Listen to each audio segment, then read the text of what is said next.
Oi,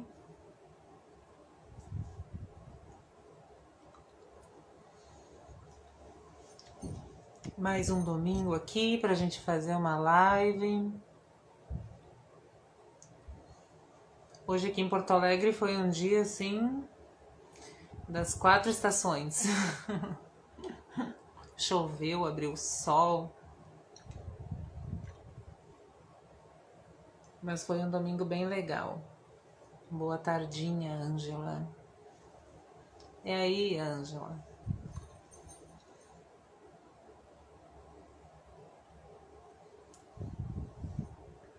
Essa live vai ficar gravada, salva ali no Insta, né? E hoje a gente vai conversar com a psicóloga Raquel Hurtado.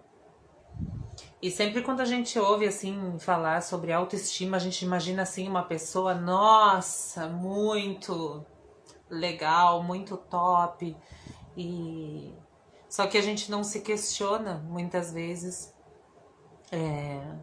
a história daquela pessoa ou o que ela está querendo demonstrar, né, com aquele jeito dela.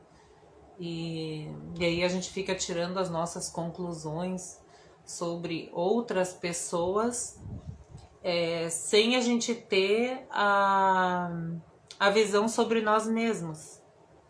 E é por isso que então eu acho super importante a gente conversar com uma profissional. E então já vou chamar aqui a Raquel para a gente conversar um pouquinho sobre autoestima. Eu tenho certeza que vai ser super legal.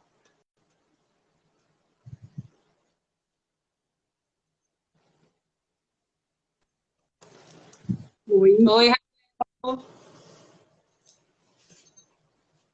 tudo tá me bom? ouvindo? Tô me ajeitando aqui, tô meio descabelada. Olha a autoestima. Ai. Muito bem-vinda, Raquel.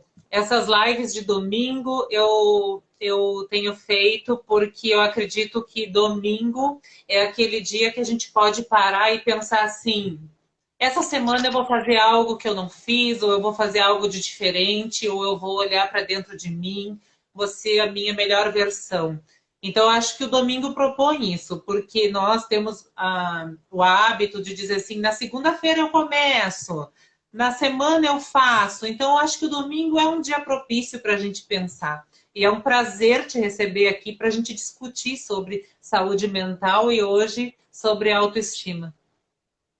Queria primeiro agradecer pelo convite, achei muito bacana, tenho acompanhado assim esse teu movimento de poder falar sobre algumas questões tão valiosas, tão pertinentes e que a gente às vezes vai fazendo de conta que fala, mas não fala de verdade, né?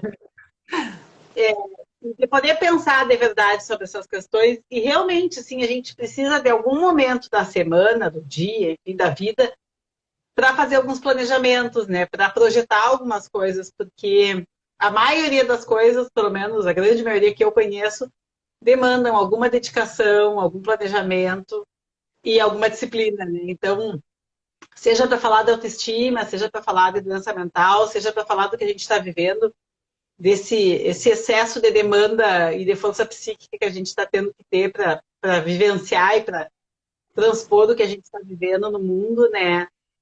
Como é importante poder falar de verdade, falar com consistência, não ficar com coisas prontas, assim, né? A gente vê muita frase de efeito, muitas as frases motivacionais, assim, mas o que cada um precisa fazer para conseguir realmente se movimentar, eu acho que é a validade de poder propor isso no domingo, que é um dia de reflexão ou de descanso para muitos, mas sim de planejamento, por que não dizer, né? E realmente viver aquilo que a gente posta, aquilo que a gente prega, né, Raquel?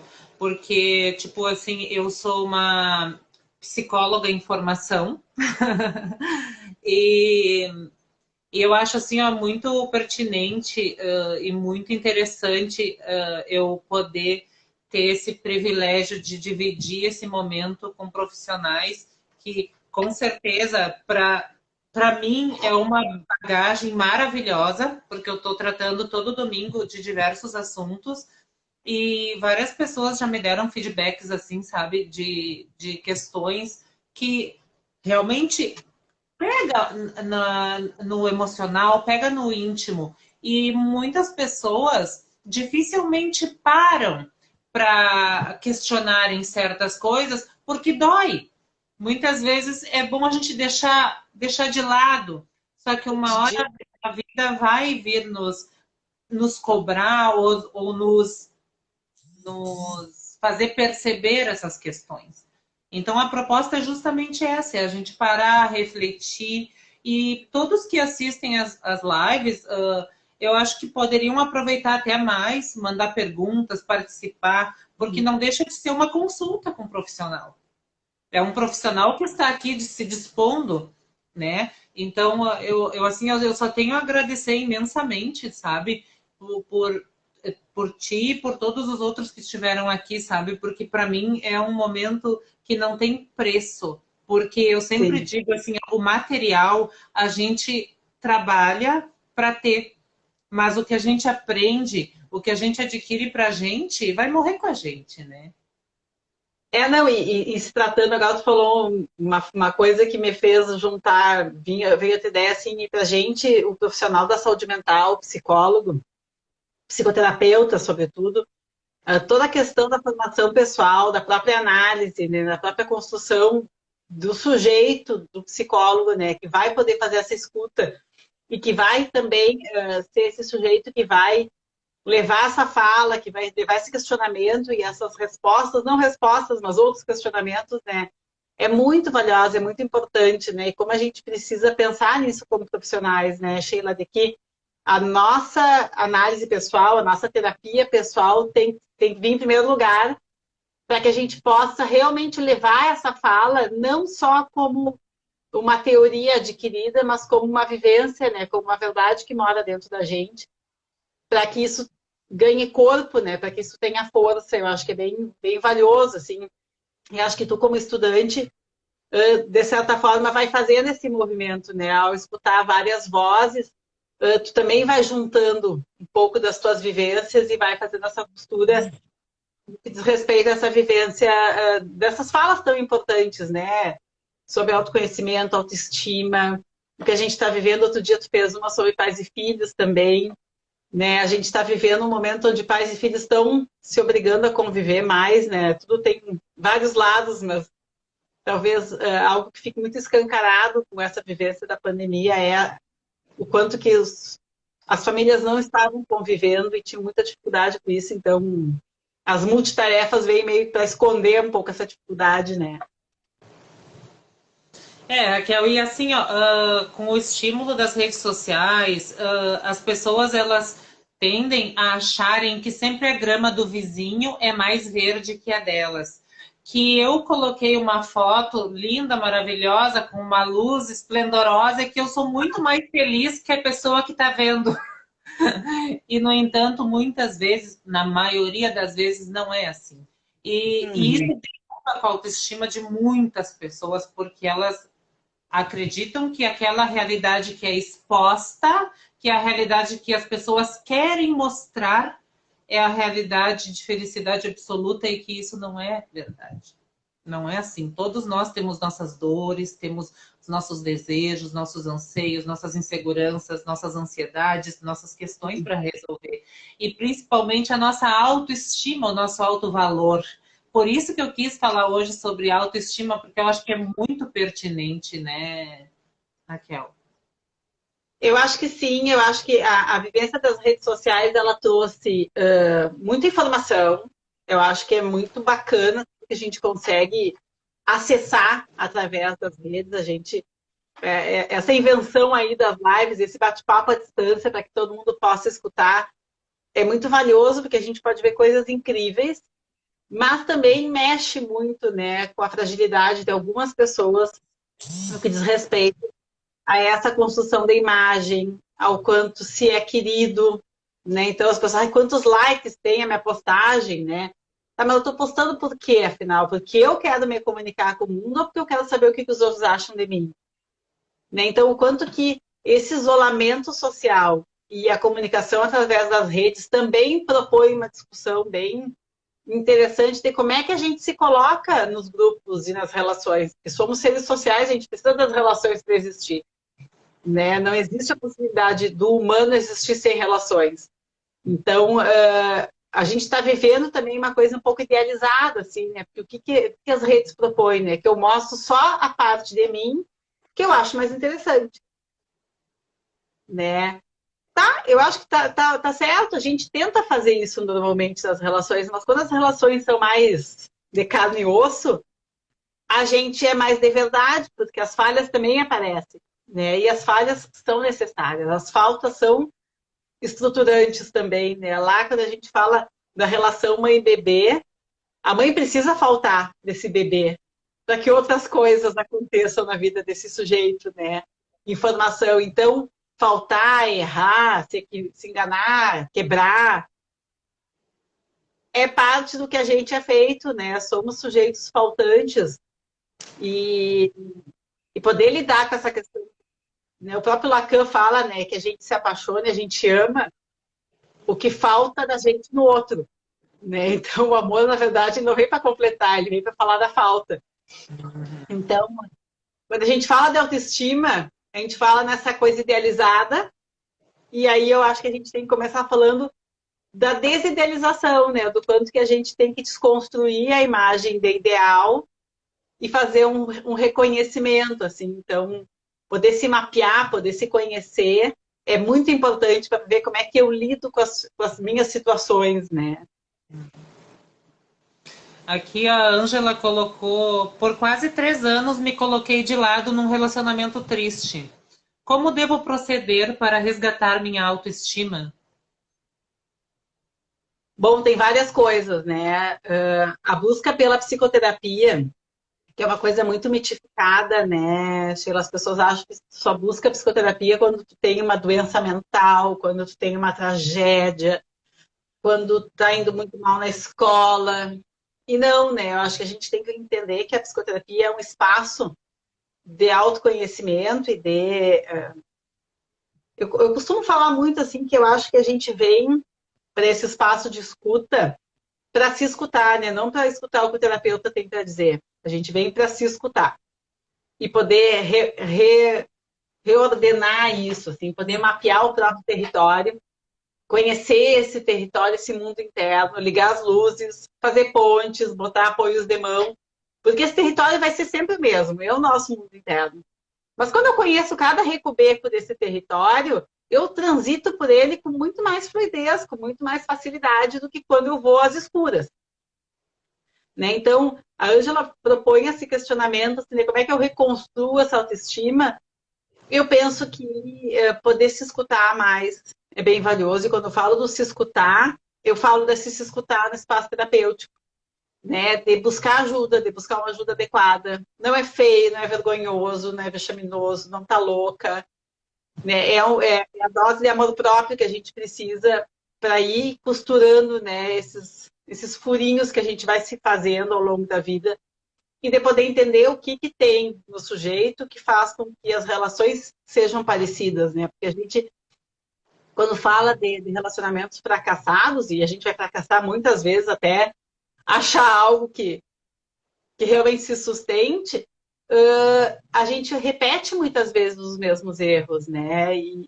A repetição, ela vem justamente por essa impossibilidade de achar um outro caminho, né? Então, eu penso que talvez o melhor seja a busca de uma ajuda adequada, porque a gente merece esse lugar de cuidado adequado, né? Então, a gente tem uma pneumonia, a gente vai para o pneumologista, quebrou o braço, vai no ortopedista, e está doendo na alma, então vamos buscar quem realmente possa ajudar nesse trabalho, que não é tão breve como uma consulta médica, sai de lá com uma receitinha, passa na farmácia e faz o tratamento, né?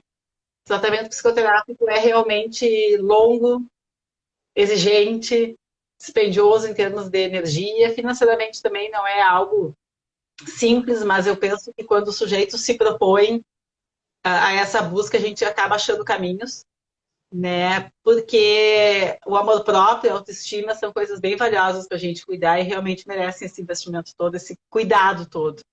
né? Então, o meu desejo é que a Ângela possa encontrar um bom profissional que realmente ajude ela a sair desse lugar e que ela não precise mais se colocar nesse lugar de uma relação que vai judiar, que vai machucar.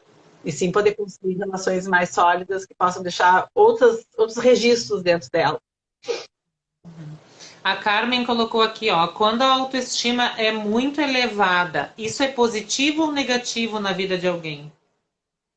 Bom, todo excesso esconde uma falta, né? Então, assim, tudo que é muito não necessariamente seja bom. Eu acho que poder ter aquela fala que a gente sempre diz assim, confio no taco, assim, essa coisa de poder confiar em si mesmo e achar que vai ser suficiente para aquela situação, permite que as pessoas arrisquem mais, que elas vão além, né? Então, às vezes a gente vê profissionais excepcionais ou pessoas incríveis, cheias de qualidades e que não se colocam nesse lugar de coragem e de mais ímpeto, ao passo que a gente vê pessoas não com as mesmas competências, mas com muito mais audaciosas que conseguem ir além, né? Então, eu penso que o excesso é perigoso, mas ter uma autoestima elevada, um nível de confiança interessante, não significa não ter medo, né? É aquela coisa do... Eu sempre dou esse exemplo, assim, eu sou bailarina também, e toda vez que eu vou entrar em cena, principalmente quando eu vou dançar sozinha, gente, parece que vai explodir, tem um troço aqui assim, né? A câmera vai aqui pela boca, dá um nervoso, a sensação que a gente tem que não vai fazer tudo errado, e pum, e entra no palco e a mágica acontece. Então, assim, eu adoro dançar solo. Eu tenho horror do que eu sinto minutos antes de dançar. Mas é assim. Então não significa não ter medo. Significa que a gente paga o preço para entrar em cena. E depois que dançou, qual é a sensação? Ai, aí a vontade dá para entrar no palco de novo para dançar mais um pouquinho, porque é muito bacana. Né? Então, assim, a coisa da adrenalina. Então, não quer dizer que eu não vou ter medo. Né? Eu brinco toda vez que eu vou dar uma palestra, né? 2 minutos antes eu fico pensando, por que eu inventei? Né? Já está em casa, tomando chimarrão, na zona de conforto, e aí nós vamos falar um pouquinho da zona de conforto, né? Sem arriscar, sem frio na barriga, sem essa angústia aqui que a gente se toma muitas vezes pelo medo da crítica, né? Porque a baixa autoestima vem, né, justamente com a questão da crítica, da autocrítica e do olhar do outro, que é parte do que a gente é feito, né, do olhar do outro. Mas a autoestima elevada de uma forma saudável, por assim dizer, eu acho que ela passa por esse entendimento de que tá com medo, vai com medo mesmo, né? Mas sabendo que tu vai ter o que dá, né? Então, vou fazer uma analogia de novo com a questão da dança, né? Se eu entrar em cena sem ensaiar, sem me aquecer, sem me alongar, sem me concentrar, eu vou entrar no palco e vou fazer uma bela de uma porcaria. Né? Mas se eu trabalhar duro, se eu ensaiar, se eu me dedicar, se eu focar naquilo, eu vou ter medo, mas quando eu entrar em cena, eu vou dar o meu recado. Eu vou lá fazer o que eu fui fazer. Né? E isso é confiança. Né? Não é não sentir medo. É sentir, porque aquilo tem responsabilidade, porque grandes coisas trazem grandes responsabilidades.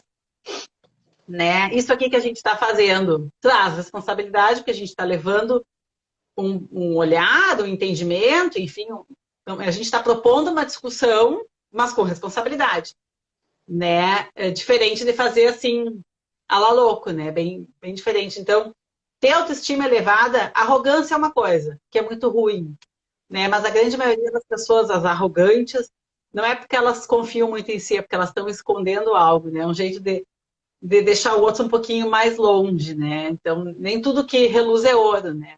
Como tu mesmo começaste falando hoje. Nem tudo que parece tão maravilhoso no outro é tão bom assim. A humildade e o de galinha costumam fazer bem. Aqui tem outra pergunta, Raquel, que diz assim, ó, quando a autoestima é baixa, isso atrapalha na vida social e afetiva? Tem pessoas que são tímidas, que não são muito confiançudas, assim, mas que vão achando caminhos, né? Mas tem pessoas que sim, que se impedem de fazer coisas e se impedem de ter relações porque acham que não são boas o suficiente. né? Isso tem graus, tem níveis, mas pode atrapalhar bastante, sim.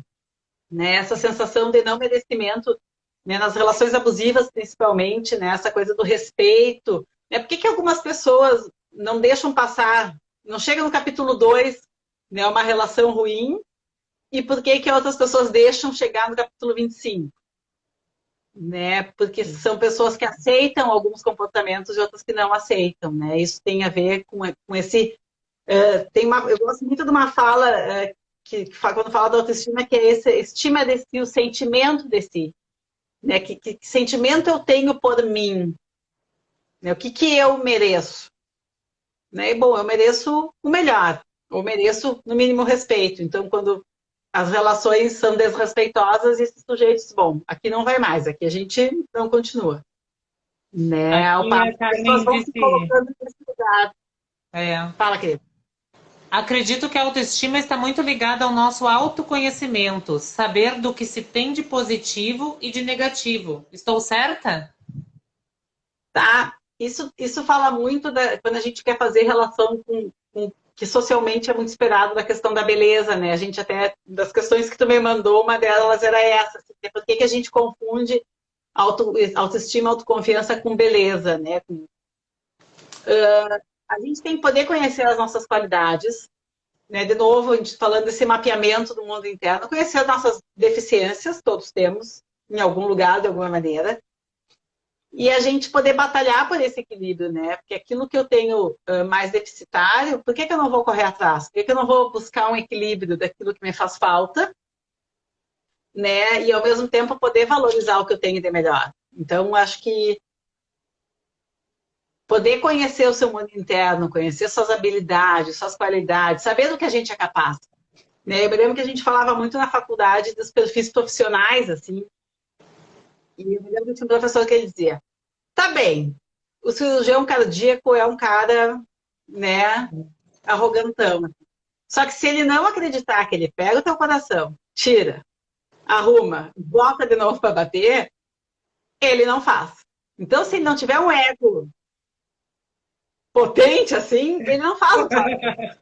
É. O cara vai tirar um Boeing do chão com 500 pessoas. Se ele não acreditar que ele é o cara, Ah, não tira. ele vai botar o troço para voar e depois vai botar no chão, né? Então, assim, o cara é bom, tem conhecimento técnico, sabe aquele monte de botãozinho lá, mas se ele não confiar, né, em si, se ele não tiver confiança no seu taco, ele não bota para voar. Então, assim, mas isso passa para a gente não perder, né, a linha tênue entre essa autoconfiança, essa autoestima elevada e a arrogância. Aí entra a questão do autoconhecimento, aí entra a questão da gente poder ter consciência de que eu sou muito bom em fazer o avião voar, mas eu não sou bom em outras coisas. Né? Então, é lógico que a gente tem situações que ficam, entre aspas, mais valorizadas que outras. Mas ninguém é só bom e ninguém é só ruim. E a gente vive também, né, um momento onde a estética, né, Sheila, é muito valorizada.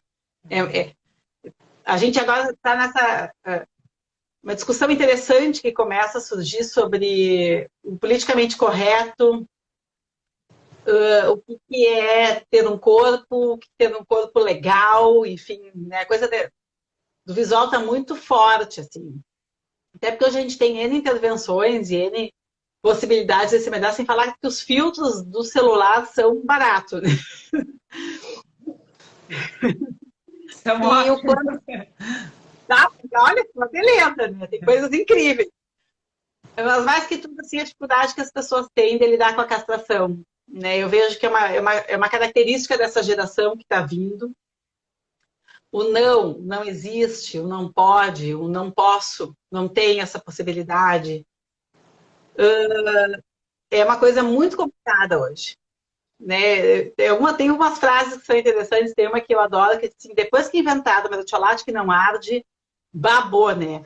Porque antes tinha... Essa é boa. Claro, menina, para curar tinha que doer. Ardia pra caramba, era um horror e melhorava. Agora tem chocolate que não arde. né? E algumas feridas só se curam com movimento, com alguma dor. Não que tenha que ser sempre sofrido, né? Mas essa impossibilidade de lidar com a frustração, com o que eu não posso, com o que eu não tenho. Então, assim, a gente vê, às vezes, pessoas... Dá um exemplo, assim, bem forte, né? Alongamento ósseo. Para que serve o alongamento ósseo? No meu ponto de vista, para alguém que tem algum problema de desigualdade de membros e que, para ter mais qualidade de vida, faz o alongamento dos ossos da perna para ter uma marcha mais adequada, para não ter dores, enfim. Tá? Mas tem gente que vai lá fazer alongamento ósseo porque queria ter mais 5 centímetros. E não foi capaz de lidar com a verdade absoluta de que ele não tinha mais 5 centímetros. Sim. Né?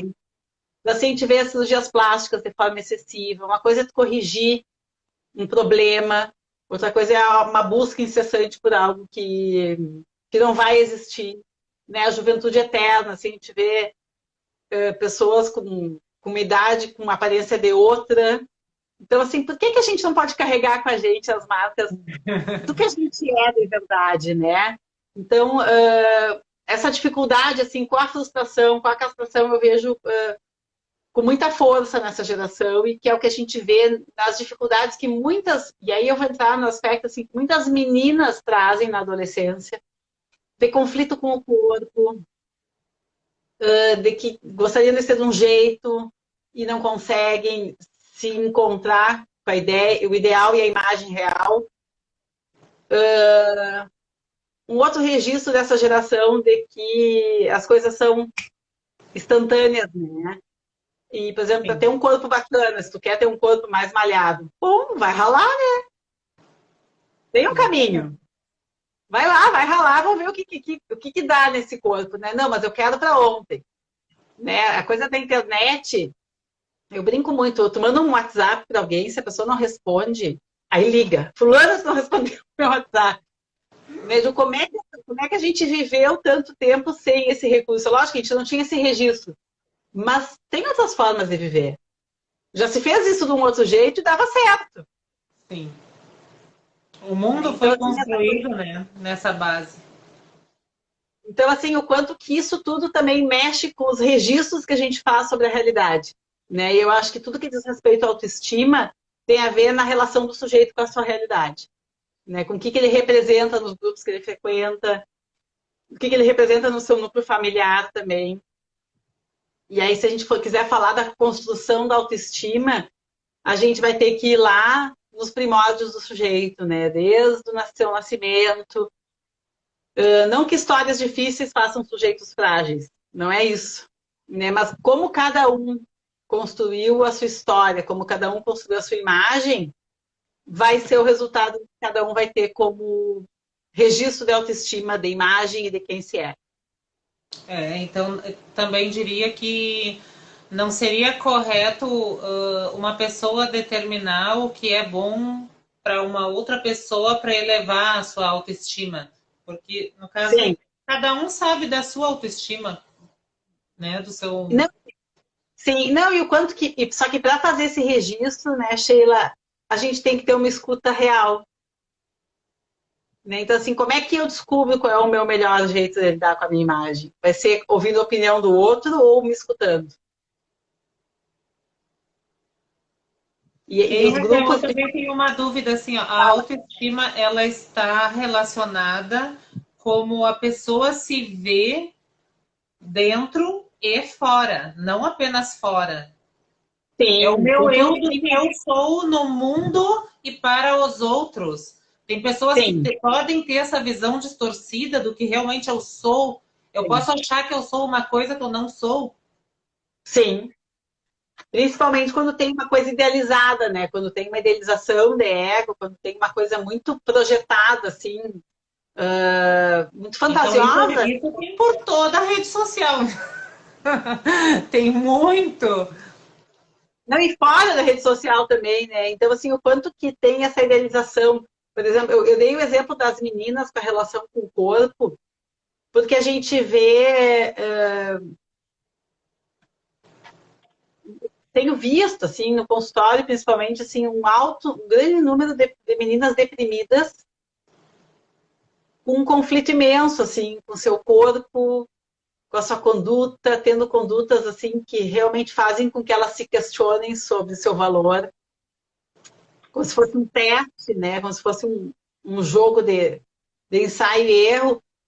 E enquanto que eu acho que tem muito a ver com a disseminação também de fórmulas mágicas, assim, tem toda uma fantasia do imediatismo. Então, a fantasia da cirurgia plástica, dos procedimentos, a coisa da medicação psiquiátrica também, né? A gente vê um monte de gente tomando um monte de remédio que será que eles precisavam mesmo desses remédios, né? E na sua grande maioria não, eles não precisavam, né? Mas é que eles não querem parar para escutar, não querem parar para se escutar. Um dia eu escutei um negócio aqui no consultório que me marcou muito, são duas falas. Uma era assim, tá, mas eu vou ter que pensar sempre antes de falar, né? Porque o trabalho era todo em cima da capacidade de conscientizar o que tu quer comunicar, né? De ter atitudes, principalmente que tu vá ser capaz de aguentar as consequências do que veio da tua postura, né? E depois eu escuto uma fala que é o seguinte, então eu vou ter que aprender a sofrer. Era um fim de relacionamento e a pessoa não conseguia suportar a angústia do final da relação, então ela voltava, e voltava, e voltava. E aí a fala foi essa, pô, então eu vou ter que aprender a sofrer. Olha, uma excelente opção no momento. Porque a vida vai propor, vai exigir que a gente seja capaz de suportar algumas coisas mais duras. E a gente tem que poder ter esse entendimento de que sempre que choveu, parou. Pode ser que demore, às vezes, para parar, mas ela vai parar. Né? E esse é o momento em que tu vai secar, enxugar as coisas que ficaram molhadas, vai jogar fora o que estragou, vai reaproveitar, vai reconstruir e o sol vai aparecer de novo. Com certeza. Mas tem que esperar a chuva passar. E esse esperar a chuva passar é que tem sido muito complicado em tempos onde tudo é muito imediato. Aqui tem outra pergunta que diz assim, ó. É normal uma pessoa não se importar muito com as opiniões das outras pessoas? Tem a ver com minha autoestima? Eu acho que pode ser normal, como tudo pode ser normal, pode não ser normal. Né? Essa coisa da normose é muito perigosa. Mas, assim, quando eu tenho um estilo, entre aspas, diferente, e eu banco aquilo. Para mim, essa é a minha versão. Essa é a versão da Raquel. E para mim tá ok. Então, as pessoas são muito críticas, né? As pessoas julgam muito porque é mais fácil olhar pro outro, né? Do que olhar para mim. Então, olha lá aquele cabelo. Olha aquela Roy toda tatuada. Que roupa feia, que roupa vulgar, é brega. Né? Eu tô muito na questão da estética, mas assim, são olhares, né? Então, quando a gente tem convicção de que aquilo que a gente está apresentando é a nossa verdade, possivelmente a opinião do outro não faça nenhuma diferença.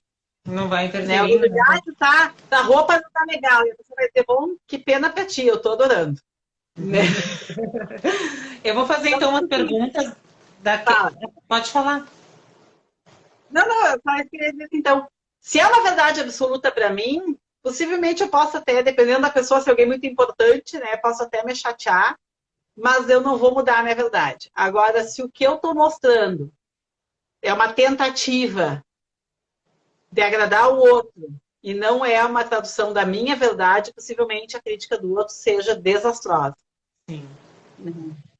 Mas eu penso que poder escutar o que o outro tem para nos dizer também sempre tem valor. Então, eu não preciso ignorar absolutamente o que o outro diz se eu não concordo.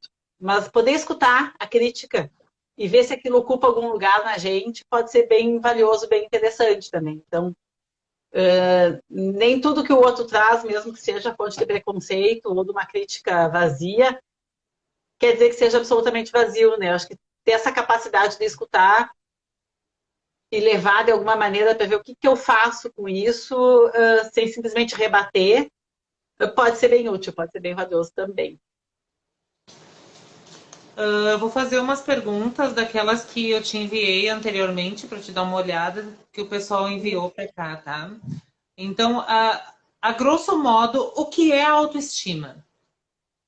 A autoestima é esse sentimento de si, essa leitura que eu tenho sobre o meu valor, sobre o que eu sou, né, sobre o que eu quero passar.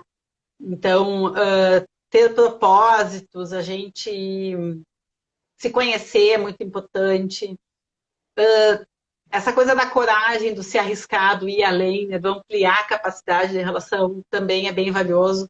Então, eu penso que autoestima tem a ver com idealização, com quanto que a gente projeta as coisas que a gente deseja. E aí é um cuidado que a gente tem que ter, que às vezes a gente faz uma coisa muito idealizada que é mandado fazer para não dar certo, assim, aquilo que a gente idealiza é muito distante e é uma coisa inatingível.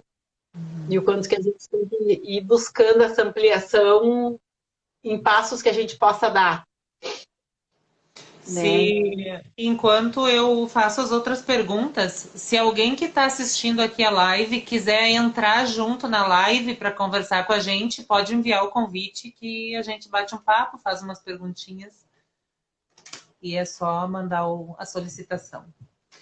Uhum. Raquel, baixa autoestima é doença? Pode ser, pode virar uma doença, como pode não virar uma doença, né? Não ter uma autoestima mais consistente pode ser bem limitante.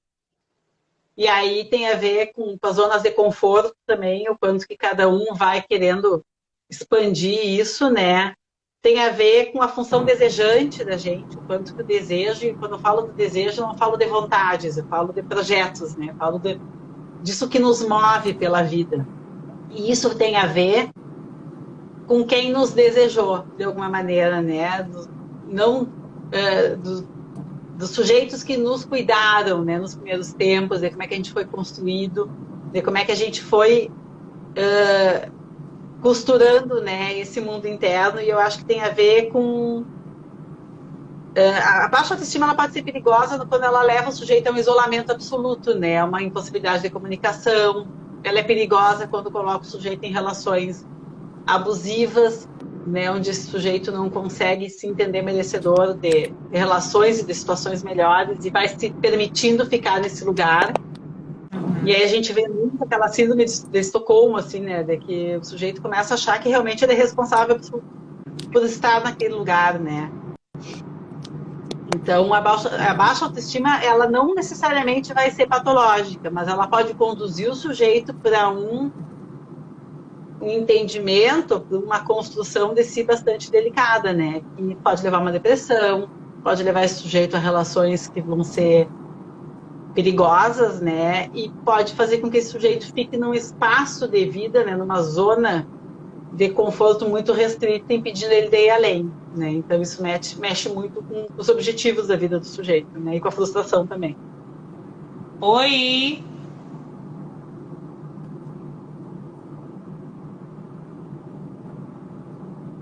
Quem é que entrou na live? Mas olha, não tô vendo ninguém.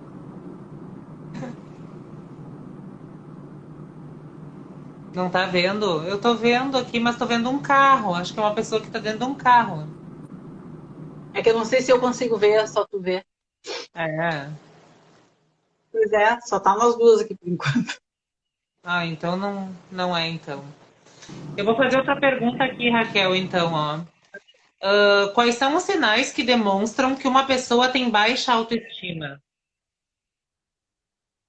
Bom, tem várias coisas, assim. A coisa da insegurança, esse sentimento constante da insegurança, de que, né, alguns medos que aparecem.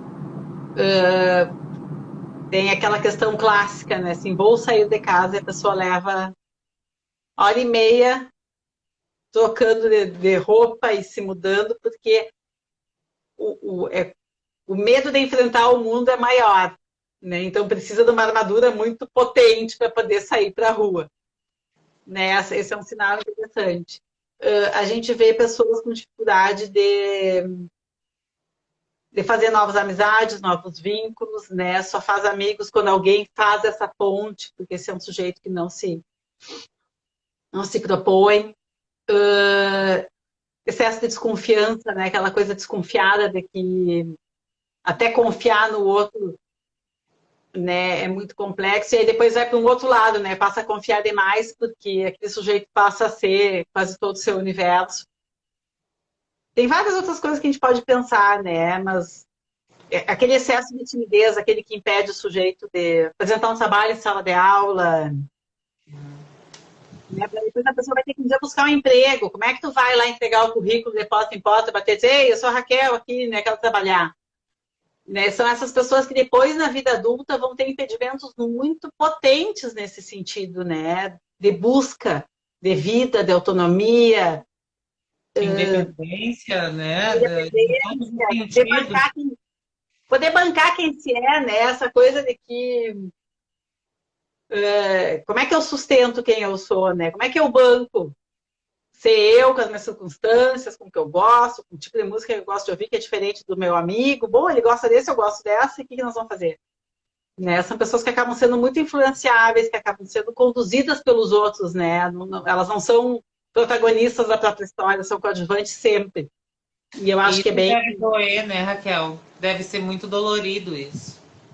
Porque a frustração está sempre presente, né, Sheila? Porque todos os dias vai ser uma batalha perdida, porque tem é certo que são pessoas que em algum momento desejam funcionar diferente e não conseguem. Não consegue dar esse passo, não consegue, né? Aquela sensação, quem já não viveu isso, né? Em sala de aula, por exemplo, o professor diz, quem quer participar? E tu fica, ai, vou, não vou, vou, não vou. Quando vai levantar a mão, o outro sem eu! E aí tu perdeu a vez. É essa sensação de perder a vez. Sim. Né? E são várias vezes na vida perdendo a vez, não é só esse dia. Né? Então é uma sensação de impotência, de impossibilidade, de incapacidade que vai ficando muito pesada, né? Vai ficando E de ir muito... além, né, Raquel, de enfrentar o mundo, ir além, entrar numa universidade, conversar com pessoas diferentes, se permitir viver situações diferentes. E as batalhas, eu quero uma coisa diferente para minha vida, bom, então eu vou trabalhar. Como é que tu chega num trabalho? Ah, mas eu não sei fazer. Bom, não sabe, aprende. Enfim, né, tem várias formas. Vai! Então, tanto que essa coragem que está calçada, ancorada nessa sensação de poder, né, quando a gente fala do empoderamento, né, essa é uma palavra que caiu também num uso meio vulgar, né, mas o que é o empoderamento? Né? É essa sensação de que, bom, eu não estou apta para tal situação, mas eu posso ficar. Eu não estou habilitada ainda para tal coisa, mas eu posso chegar lá. Hein, É Raquel? lógico. E tu falou anteriormente, né, que me chamou a atenção, que a questão da dança, a conviver com pessoas assim dentro de academia, a questão da dança, além de ser assim um prazer para quem aprecia, né, praticar a dança, ela é uma terapia, né? Porque Eu costumo dizer que o exercício nas escolas infantis, a gente vê às vezes pais reclamando, tem essa apresentaçãozinha, que saca essa apresentaçãozinha, tem que gastar, tem que fazer roupa, tem que ir lá assistir, é tudo igual todos os anos, né? E eu sempre, nos grupos de discussão dos pais, eu sempre propus esse pensamento assim, gente, vocês se dão conta do papel que isso tem na vida das crianças? Vocês já pararam para pensar? Aí os pais ficam assim, né? Gente, ensaiar, é preparar algo para o outro. Então tem uma cota de dedicação, eles passaram o mês todo ensaiando algo que não é do dia a dia. Então, tem um investimento de energia, tem uma aquisição de conhecimento, um aprendizado, porque eu estou ensinando uma coisa que eu não conhecia. Aí eu tenho que ir para um palco, para uma cena, eu tenho que me expor, eu tenho que encarar o público e eu tenho que acreditar que aquilo vai ser lindo, que a minha mãe vai amar e que ela vai ficar muito feliz com a minha apresentação. Isso é para a vida.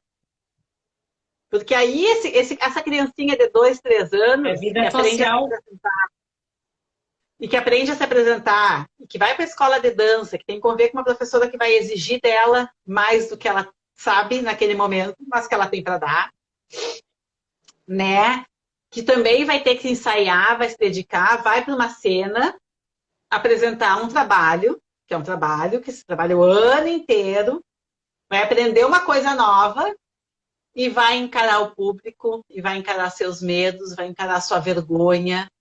Gente, isso é crescimento. Isso é autonomia. Porque lá quando eu tiver 20 anos e eu tenho que procurar um emprego, eu sei me colocar, porque eu já passei 1000 vezes por isso, porque muitas vezes eu me preparei para o combate e eu fui lá, encarei e deu certo. E eu estava com medo, e eu senti frio na barriga, eu tive medo da crítica, mas eu enfrentei. Né? Então, por que não começar isso num lugar onde seguramente eles vão ter uma resposta positiva e vão fazendo registros positivos acerca dessa vivência de enfrentamento e de superação, para que quando eu virar gente grande, eu saber como é que eu me sinto quando eu estou com medo, saber como é que eu respondo a isso, e que bom, e quando eu supero essa angústia, olha o resultado que isso tem. Aplausos. Né? Então, assim, o exercício da dança, eu sou suspeitíssima para falar, eu sou bailarina uma vida inteira. Eu nunca fui capaz de abandonar a dança na minha vida, graças a Deus. Né? Eu tô com 43 anos e eu sigo dançando. Meu corpinho já sofre um bocado para poder acompanhar, mas a gente segue se esforçando, porque a arte, o Nietzsche bem falou, ela tem o poder de nos socorrer, né? Ela tem o poder de mostrar que aquilo que não existe ainda é capaz de nos tirar dessa realidade tão avassaladora do que a gente tem vivido. Então, a música, a dança, as artes, a literatura, né, o teatro são refúgios, né, do criativo que realmente nos tiram desse lugar tão duro que é a realidade muitas vezes. E esse exercício, né? Então, assim, quando você coloca uma criança para dançar, para um menino para jogar futebol, as meninas que estão jogando futebol agora, que eu acho um barato, né, de ir preenchendo esses espaços, a gente poder escutar o que realmente cada criança quer. A gente aqui na Lâmpada está com uma legião de meninos dançando, lindos de morrer. Né? Começou a se criar o espaço e a cultura de permitir que eles vão experimentar e tem sido maravilhoso. Né? A gente não está projetando bailarinos, porque a gente não precisa de tantos bailarinos assim, mas a gente precisa que as pessoas saibam notar, saibam se expressar, saibam sentir, né? Porque a gente está adoecendo justamente pela impossibilidade de sentir. Então a gente tem um comportamento estándar, uma coisa esperada socialmente, e a gente funciona muito em função do que esperam da gente e acaba não se escutando, né? Então essa autenticidade, essa coisa de muitas vezes eu escutei assim, ai, tá indo a dança. Por quê? Porque, não, só quando é criança dança, depois que fica adulta não dança mais. Precisa, e não tem mais corpo para dançar. Não tem mais vez pro lúdico, né? O cuidado que a gente tem que ter de que se a gente se negar o espaço do lúdico, né? As boas sensações, né? Eu vi que tu patina, eu amo patinar, eu sou uma apaixonada por patins. Inclusive, tem que comprar novos, porque os meus se desmancharam. Eu consegui desmanchar os patins. Quando eu morava em Livramento, eu dançava na Lamper também. Então, assim, Pois é, mas às vezes a gente escuta, ela é linha dura, né? Eu digo, graças a Deus, alguém tem que ser. Maravilhosa, nossa! Olha, eu já dancei em vários lugares, já fiz aula com um monte de professores por aí. E eu não conheço nenhum professor de dança que seja nhenhenhê, que amor, que bonzinho. Eles são pessoas maravilhosas, afetivas, responsáveis, mas que eles querem que a gente possa dar mais do que a gente está dando. Porque, assim, uma coisa que é preocupante, assim, que não é muito exatamente do tema que a gente está falando, mas desemboca no que a gente está falando. Eu vejo crianças de 10, 11, 12 anos, eu me lembro de ter 8, 9 anos, eu sei que os tempos são outros, a rotina da cidade mudou, mas assim, a gente andava sozinho na rua, a gente tinha chave de casa, voltava do inglês, era pertinho, ia caminhando. Tu não vê as crianças na rua. Eles não sabem andar na rua. Né? E eu fico louca de pena, assim, criança não brinca na rua, a menos que mora em bairro, assim, aí consegue brincar um pouco mais na rua. Essa vivência, eles acabam impedidos de resolver problemas e solucionar algumas questões da relação infantil, porque eles não têm eles só brincam em casa com os seus melhores amigos. Então, a coisa da divergência, de ter um rival, de ter alguém que te incomoda, né? Aquela coisa quando o Santos não bate, enfim, elas não vivem isso. E elas não resolvem esse tipo de problema. E agora, com a pandemia, afastados fisicamente da escola, isso é uma tragédia. Né? A gente vive todo esse conflito de que volta, não volta, pode, não pode voltar, enfim. Eu fico muito preocupada com o não retorno à sala de aula. Eu sei que tem uma doença solta por aí, que a gente tem que ter extremo cuidado, mas eu tenho muito medo do que vai sobrar da não socialização, da não convivência e da impossibilidade de criança conviver com criança. Né? A gente tem alterações anatômicas do cérebro, né? Pela não socialização, pela não estimulação. Né? Outro dia eu vi que tu estava fazendo aula de desenvolvimento, né? A não estimulação cerebral de 0 a 2 anos causa um prejuízo, a não estimulação cerebral de 2 a 4 anos. Então, assim, o que se perde é perdido. Então, assim, é preocupante, a gente tem que olhar para isso com um olhar de muita crítica, de muita preocupação. Eu sei que existem riscos, né? Mas, como eu digo, a mesma máscara que protege o profissional da saúde dentro do hospital é que vai proteger quem estiver em sala de aula, não só os professores, alunos, funcionários. Eu acho que a gente tem que ter extremo cuidado, sim, mas a gente tem que poder olhar para o prejuízo afetivo, psicológico, neurológico das crianças com muito cuidado, com muita atenção, porque o bicho vai pegar. Depois vai ser feia. O rescaldo vai ser muito feio. Tem uma outra pergunta aqui, deixa eu ver. Uma mãe, na infância ou na adolescência de seus filhos, pode causar uma autoestima elevada ou não? Eu penso que o papel das mães é muito ingrato e muito feliz ao mesmo tempo, né? Porque as mães são condutoras desses sujeitos pelo mundo, e essa construção e a forma com que essa mãe conduz essa imagem projetada no filho pode ser decisiva. Eu acho que fazer com que essa criança acredite que ela é o máximo é um baita de um perigo, porque ninguém é o máximo. E ser extremadamente exigente com as crianças também é um risco. A gente tem que achar o tempo disso. Né? E para isso a gente também tem que se conhecer como sujeito para poder fazer essa condução dos pequenos, né? Que é uma missão e tanto. E que é uma tarefa exigentíssima. Não tem manual, a gente acha que está super preparada, aqui nada, a gente vai passar um monte de perrengue. Né? Então, assim, mas a gente só vai poder fazer uma condução adequada disso se a gente puder fazer uma leitura desse próprio bem razoável. Mas, sim, a forma com que as mães conduzem seus filhos pode ser decisiva, sim, para bom e para ruim. Tem uma outra pergunta aqui que diz assim, ó, não gosto da minha aparência. Eu tenho baixa autoestima? Possivelmente, sim. Né? E possivelmente essa aparência também não seja nada impossibilitante, né? Então a coisa da leitura desse próprio, né? Então assim, que ideal é esse que eu tenho? Então, eu sempre lembro da fala daquele humorista do Leandro Hassum. Depois ele até fez uma cirurgia bariátrica, ele era obeso, ele fez uma cirurgia bariátrica, enfim. E se tu escuta ele falando, debochando desse próprio, né, que é um jeito de falar sobre si mesmo, né? Então, assim, ele dizia, o gordo tem que ser engraçado, então, porque bonito ele não é. Ele fazia essa leitura, né? Mas o quanto que, às vezes, a gente tem defeitos na gente que eles não precisam ser avassaladores. Eles podem ser só aquela parte que não é tão boa assim. Mas eu tenho outras coisas. Né? Então, essa leitura de que eu não gosto da minha aparência, a gente vê pessoas lindas não gostando da sua aparência. Então, isso não precisa essencialmente ser porque a aparência não é agradável. Tem a ver com esse sujeito se vê frente à própria imagem projetada. Né? Então, sim, tem a ver com autoestima. A última pergunta, então, Raquel, é assim, ó, por que as pessoas confundem autoestima com beleza? Porque a gente é muito estético, né? A gente aprendeu, com a história da humanidade, a contemplar o belo.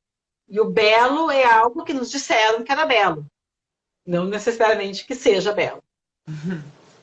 Então, a gente... Eu brinco sempre, eu digo, né, que crianças que foram muito, muito bonitas vão passar muito trabalho na vida adulta. Porque crianças que são muito, muito bonitas, todo mundo fica, ai, que amor, que bonitinho, que linda que tu é. E aquela criança vai criando um conceito de que tudo chega nela, né?